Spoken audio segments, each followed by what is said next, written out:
Depuis 1966, les Archives nationales d'outre-mer abritent les documents administratifs des anciennes colonies françaises.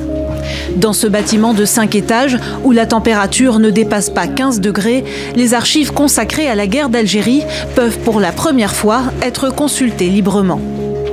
Alors pour ce qui est des archives de l'Algérie, donc les ANOM conservent à peu près 7,5 km, 8 km d'archives, essentiellement des dossiers d'enquête, des rapports de gendarmerie, de la police judiciaire, avec parfois des pièces à conviction.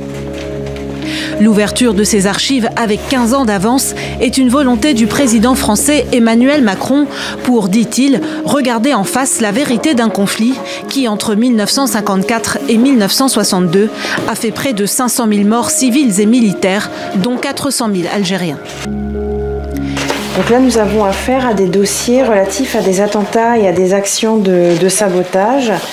Donc ça peut être des incendies de véhicules, où on a des saccages d'écoles aussi, de lieux publics.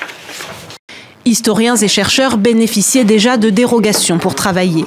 Mais la procédure pouvait s'avérer fastidieuse en raison du caractère sensible de certaines informations. Il faut bien avoir conscience que les dossiers de police judiciaire, les dossiers judiciaires des juridictions civiles ou militaires vont impacter fortement la vie privée de certaines personnes. Ces fiches-là, qui sont barrées en diagonale, donc indiquent que la personne a été abattue par les forces de l'ordre. Et ils avaient très souvent des photographies sur eux.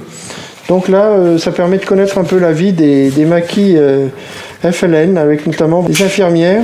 Pour le moment, seuls 3% des dossiers sont numérisés. Malgré une charge symbolique importante, les spécialistes préviennent, pas de révélation fracassante en vue.